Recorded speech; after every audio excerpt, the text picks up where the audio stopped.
Hi, I'm Dustin Abbott, and I'm here today to give you my review of the Nikon Z-mount version of Tamron 70-300mm f4.5-6.3 RXD lens.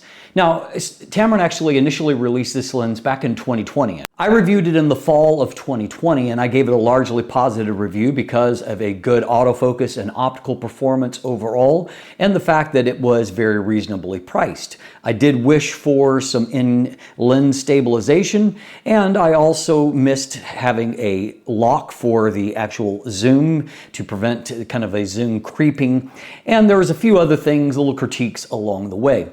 I was interested, however, in taking a look on Z-mount as Nikon started to open up the Z-mount protocols. This was actually the first of Tamron zoom lenses that they ported over to Nikon Z-mount. And I wanted to see how things held up as far as the optical performance, the autofocus performance, and things like that.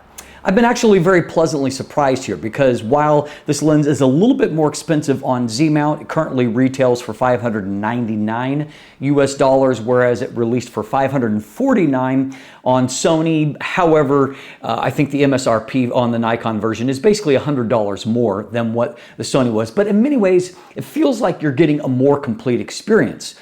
A tiny bit of that is because of what Tamron has done, but the big part of it is just the way that Nikon is handling third-party lenses now that they've opened up their protocols. So we'll dive into why this is actually a better lens on Nikon today.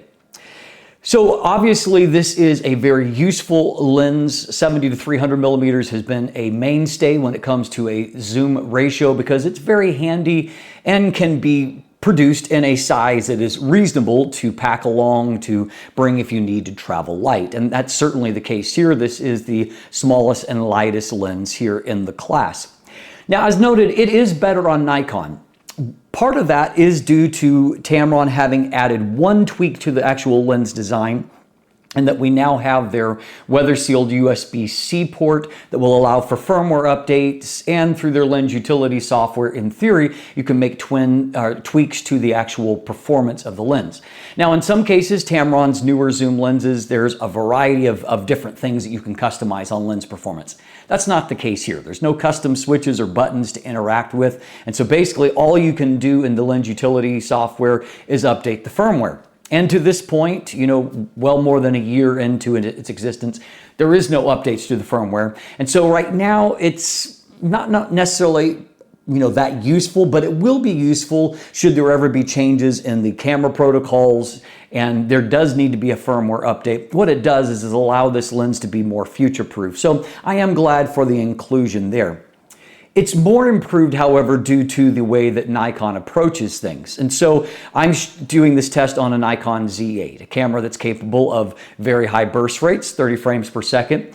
If I was using this on my Sony Alpha 1, also capable of 30 frames per second, Sony has artificially limited third-party lenses to 15 frames per second as a maximum cap on the burst speed, which means I can get twice as much speed using this on my Z8 as I could on my Alpha 1. And it's quite refreshing to be able to use these third-party lenses with full capabilities rather than always knowing that you're being hamstrung a bit.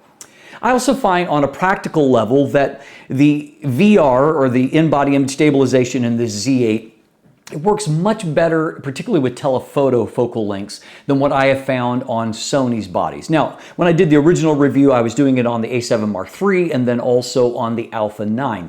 And so while both those cameras claimed about 5 to 5.5 stops, not much less than the 6 stops claimed on the Z8, the truth of the matter is that Sony's in-body image stabilization worked well 100 millimeters and under, a whole lot less well over 100 millimeters. And so what I found is that practically I maybe got 2 stops of assistance in hand holding when I tested this lens on Sony. Whereas in this case, I was able to easily, repeatably hand hold 1/8 of a second at 300 millimeters, which is over 5 stops of assistance, in a way that I had better results with this combination than what I did using my A7R Mark V, which is rated at up to 8 stops, and Tamron's new 50-300mm that also has in-lens stabilization. And I was actually able to do better hand holding with this combination than I could with that. And so again, I found that for both stills and video, I had more stability due to the excellent VR here. So it really does help to eliminate my critique of a lack of in-lens stabilization. I really noticed it on the telephoto end on Sony. I don't notice it nearly as much here on Nikon. And so that is certainly an improvement. Now, unfortunately, I complained about not having a zoom lock on the Sony version. That's still not there. And there are no switches. There's nothing really here outside of the two rings on the lens. And in that case, the zoom ring is really big and large. It works fine. If you go fast, there feels like a little bit of a pump action, but at the same time, this is a thoroughly weather-sealed lens. As you can see here, there's a gasket at the lens mouth, there's internal seals, a fluorine coating on the front, and over 4 years of it existing on Sony, I've really not heard any anecdotal reports of people having issues with dust. So it feels a little bit pumpy, but it's probably okay. The manual focus ring I don't love for a couple of reasons. First of all, it is very flush, and as a result, if you're trying to do it with your thumb, kind of the natural position, I find that sometimes you're going to put pressure on the actual ring, because it's flush with the lens barrel next to it, you actually end up putting pressure on the lens barrel, which stops the smoothness of the rotation. And I also find that the damping is not great here. It's not a great manual focus experience, and certainly on Tamron's newer 50-300mm, which unfortunately is not available for Z-mount, that, you know, it's a much better experience there. We do have a lens hood that is included. It's a good, robust hood, and it does help with shading from the sun.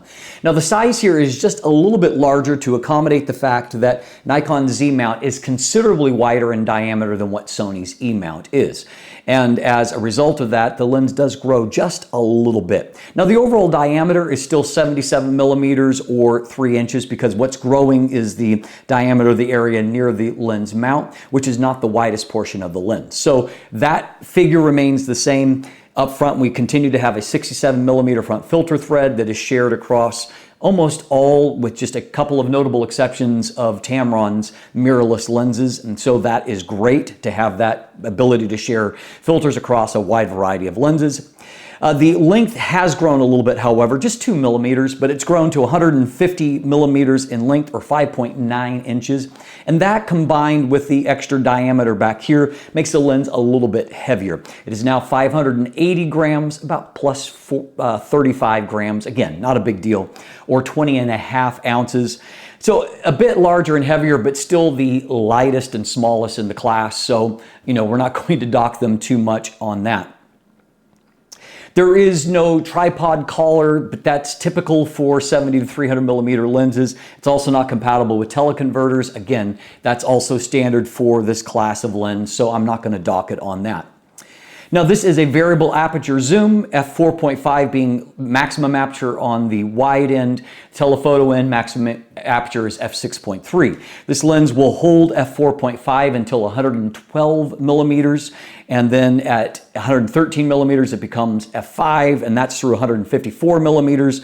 At 155 millimeters, maximum aperture is f5.6. It will hold that to 241 millimeters, and then it becomes f6.3 at 242 millimeters through 300 millimeters. And by the way, this is one area where it actually is better than the new Tamron 50-300mm, in that it remains brighter throughout the zoom range. This lens does, compared to the newer lens. I will note that on Nikon, there's a little bit of a tweak in that Nikon is a little bit more accurate in measuring effective aperture. And so you'll actually see, rather than going right to f5, you'll see a switch at some point to f4.8. And then before going to f5.6, you'll see 5.3, and then you'll also see f6 before you get to f6.3, and so it's reporting smaller fractions of that, but the basic light gathering that I've just reported is the same. Now, unfortunately, one area where this lens really kind of lacks compared to the new 50-300mm is when it comes to its minimum focus distance and maximum magnification. At 70 millimeters, you can focus as closely as 80 centimeters, but you get a really low 0.11 times. Not very useful. On the telephoto end, you can only get as close as 1.5 meters, 150 centimeters, but the magnification is more useful at 0.20 times. Both of those figures are definitely improved on the newer lens, most notably on the wide end.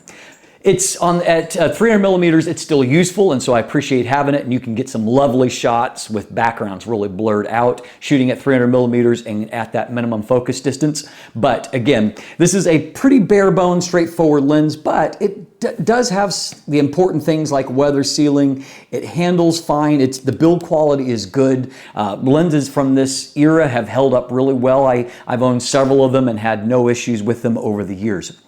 Now on the autofocus side of things is where we start to see some improvement. This is the same basic autofocus system. It's an RXD focus motor, which is Tamron's kind of higher end stepping motor. It's not as good as their new VXD, which is a high thrust linear motor, but it is a very good stepping motor.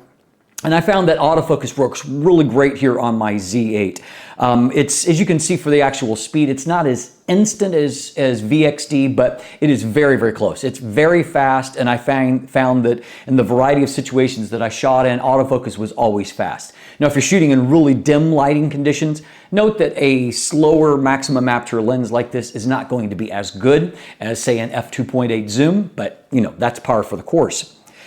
I found in shooting sports, I shot a lot of softball. I'm part of a softball league, and I was able to shoot off those bursts, and I could get good autofocus tracking the action, good focus on the eyes, good stickiness, good responsiveness there. I also saw very good effective results when shooting a variety of wildlife, various birds, turkeys, deer. I found that eye tracking was very good. For example, this shot of a duck that was down, even though the duck obviously is dark near the eye, I found that, due to the nice firmware update on the Z8 body that helps with birds, it is able to lock onto that eye and showed really good precision and produced a really great looking end result as well.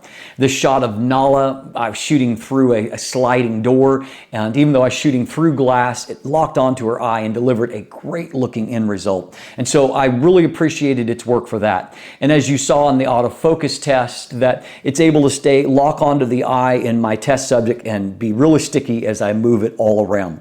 So all of that is very, very good, and it's awesome to just be able to shoot with that full burst speed and not feel limited. On the video side of things, overall it's good. I found that my video focus pulls were quick and confident, though I did see a very quick micro pulse a couple of times. I don't love that because it could in theory ruin a shot if that became an issue, but overall it felt good, it felt confident.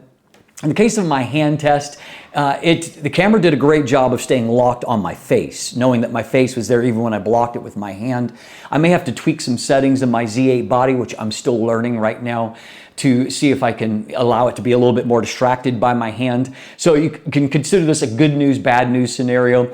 Great job of staying locked on what is the important subject there. But in this case, I was trying to make it shift focus and it didn't do that. Out in real world shots, I found that it was relatively well damped and making focus transitions. They weren't really abrupt feeling, and so a fairly cinematic quality. So overall, pretty good grades here when it comes to the autofocus, and particularly for stills, it was flawless. I was really, really pleased with it.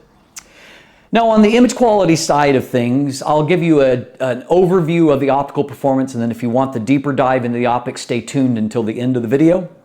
But I found that this is the same optical formula, 15 elements in 10 groups. The same performance as what I saw on Sony with one exception, and that is that there is more vignette on Nikon. And what I found that often to be the case with the lenses that are first engineered for one lens mount. It seems like they do often have more vignette when they port over to another lens mount, and that's certainly the case here. At 70 millimeters, there is no measurable distortion, so nice and clean, but I needed a plus 74 to correct for the vignette, which is definitely more than what I saw on Sony.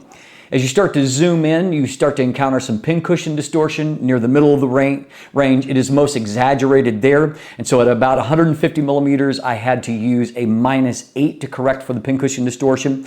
Less vignette, however, only a plus 44 to correct. As I zoomed on in to 300 millimeters, there's less distortion, a -6 to correct that, but much more vignette, a +90 to correct 4. And so I really noticed a jump in the vignetting at the telephoto end on the Z mount version.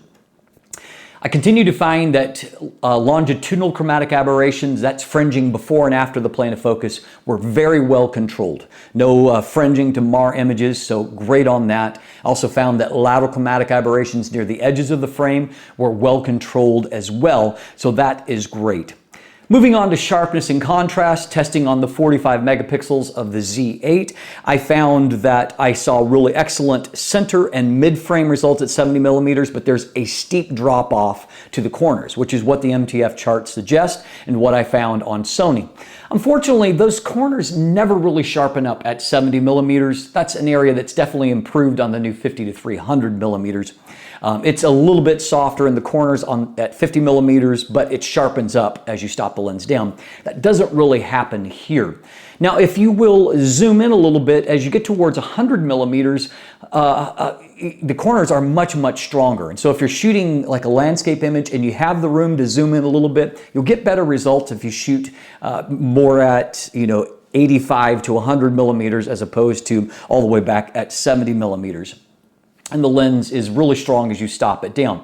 Now, this is also a variable aperture when it comes to the minimum aperture. And so at 70 millimeters, minimum aperture is f/22, and it will close down to f/32 at the telephoto end.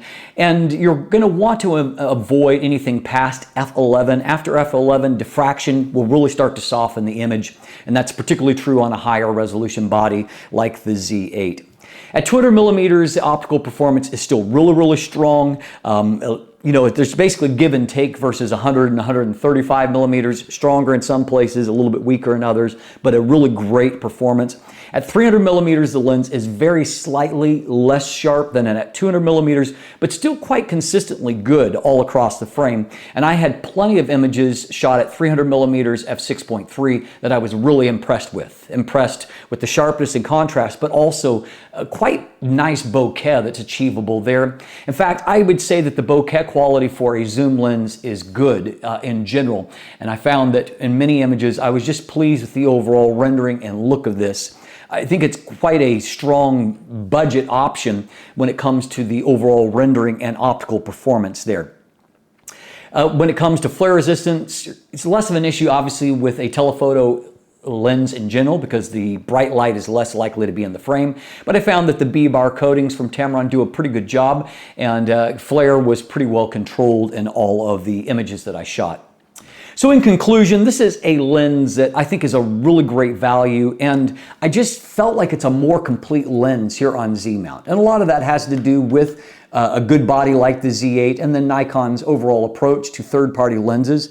And so while it's a little bit more expensive than the Sony version, it would be my preferred way of owning the lens because I think in particular having that full burst rate and then also having the VR work better on the telephoto end really makes the lens to feel like it doesn't have holes in it in the same way. So I do think that it's worth the price upgrade. Now, the elephant in the room is the fact that since I started reviewing this lens, Tamron has released their 50-300 millimeter VC lens, which is a better lens in almost every way, though it's exclusively on Sony E-mount at this point. And so obviously that may create a pause for you. Should you wait for the superior 50-300 millimeter lens? And I can't really give you that answer. It seems like at this point, there's quite a lag between releases on Sony and how quickly they come to Nikon Z. I don't know what all factors are involved there, but it seems to be not just a year, but a longer development cycle than that. That may change, of course, obviously in the future, but I would be surprised if we see the new 50-300 in 2024 on Z-mount. And it will be more expensive when it comes. It's about $250 more on Sony. I would expect at least that disparity in price here on Z-mount Nikon as well. And so it's really up to you whether or not you want to make that plunge, but I can tell you that this is a really great value lens, and it certainly fills a hole that's not really covered by Nikon first-party lenses, and definitely nowhere near this price point. So it remains a very strong value. I'm Dustin Abbott, and if you want more information, you can look at the full text review that's linked to in the description down below. Also, there is a image gallery link to, along with buying links if you'd like to purchase one. If you want to take a deeper dive into the optical performance with me, stay tuned. We're going to jump right in. All right, so we'll start by taking a look at vignette and distortion. You can see that as far as distortion goes, nothing to correct there. And so I didn't have to correct anything on this side. I did have to correct a fair amount of vignette, and as noted, it is heavier here on Nikon. I had to use a plus 74 to correct for that. And if we pop back for a moment and we look at the uncorrected version and we enable the profile, you can see that I'll toggle on and off. You can see that the edges still look a little bit dim, and that's because this profile was set up for the Sony version, and so you can see that we could really scale up the amount of vignette correction that is being used there to get us up to what is necessary here on Nikon. Now, as you start to zoom in towards the telephoto end of things, you'll start to see this pincushion distortion. This is the zone where it's about the strongest in the middle of the range here. So this was a -8 to correct. You can see it's nice and linear and corrects no problem. Less vignette, however, and so that does correct a little bit easier. I was able to use a plus 45 to correct for it. At 300 millimeters, there's less of the pincushion distortion. I used a -6 to correct for here. Again, nice and linear. But vignette, as you can see, is pretty heavy and it penetrates pretty far into the frame. And I was over 90, plus 90 to eliminate all of the vignette.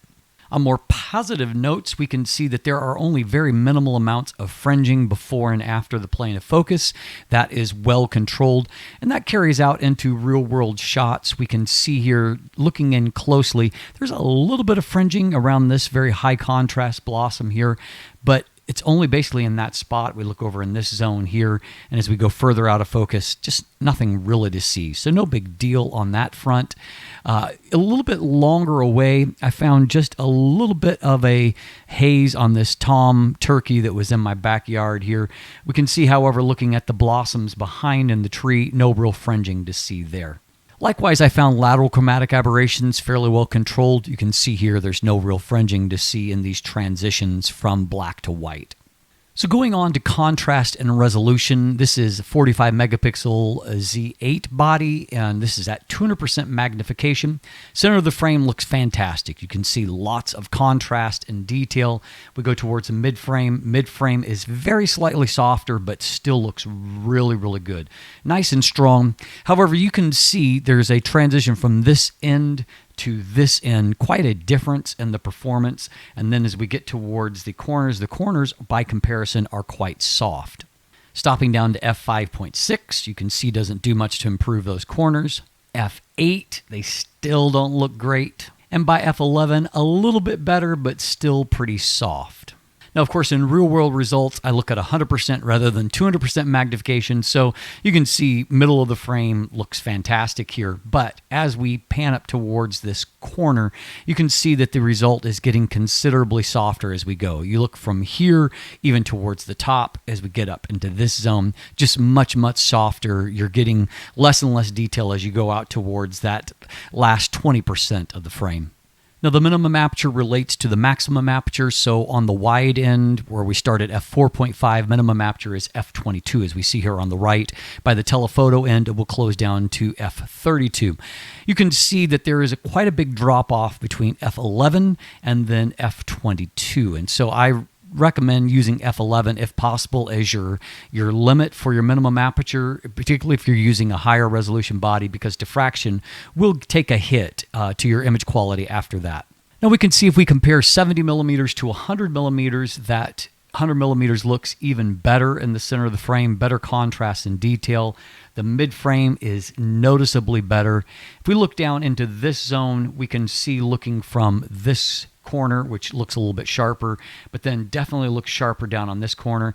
And then even down into the extreme corner, we can see that it's better. It's still not amazing, but it is definitely better. We look over on this side, it is improved, but not radically improved. There's a bit more potential for sharpness in the corners. However, at 100 millimeters, we can see it starting to look better here. And then by f8, corners are looking decent, if not amazing. We can see, however, that if we look just like at the edge performance now, the edges look really, really crisp. So let's take a look at another real-world shot. Landscape image. This is at 100 millimeters. Center of the frame, as we're expecting, looks great.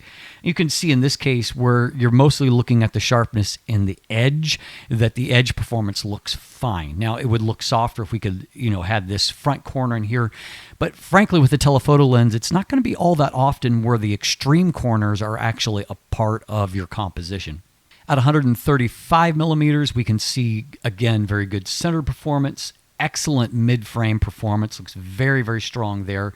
You can see we're now very good down in this point. And frankly, this is the best I've seen the corners look for wide open all along.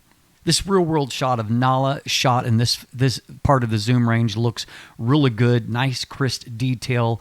You can see just a lot of fine hairs delineated. This is shooting through glass, and it still looks fantastic. Now we can see at 200 millimeters that the center is just a little less sharp, but still very sharp. Mid-frame continues to look excellent. And we can see that we have a more even performance to where now the corners at 200 millimeters actually look really, really sharp. And so a much better performance there. Now we can see, looking at a comparison of 300 millimeters, that 300 millimeters is good, but not as good as it is at 200 millimeters, just a little less detail and contrast. But what we're going to see is a continuation of this theme of having a very consistent performance, to where if the peak performance is not quite as high as at 200 millimeters, it's still very consistent, to where even going down into the corners, we can see that the performance remains very good and very consistent. And what I found is that even in less than optimal conditions, the good autofocus combined with the good sharpness allowed me to catch good-looking detailed images on the fly. Even here where I kind of drag the shutter speed to allow for the bat, you can see the focus and the detail on the face is really great, even though we're catching the action of the batting. Now, as noted, at minimum focus distance on 70 millimeters, your magnification is not very high. It's 0.11 times. Detail looks good, however, nice and crisp up close. At 300 millimeters, we have a much better magnification level of around 0.20 times. And we can see that the detail and contrast continues to be very nice up close, and we have quite a flat plane of focus. That allows us to get quite nice images up close here. You're not particularly close to the subject at 1.5 meters, but the detail is nice and crisp, and we can see 300 millimeters f6.3. That's a really nice looking end result, and so very useful kind of images you can produce. This shot here, we'll look at this one last time. We can see how that the focus has nailed the eye, and the detail is all nice throughout the feathers that are there. And then the bokeh quality looks quite nice. So overall, I would say this is a really strong optical performance for the money. As always, thanks for sticking around to the end, and I hope that the optical deep dive has helped you to get a better sense of performance, nice and up close. As always, thanks for watching. Have a great day, and let the light in.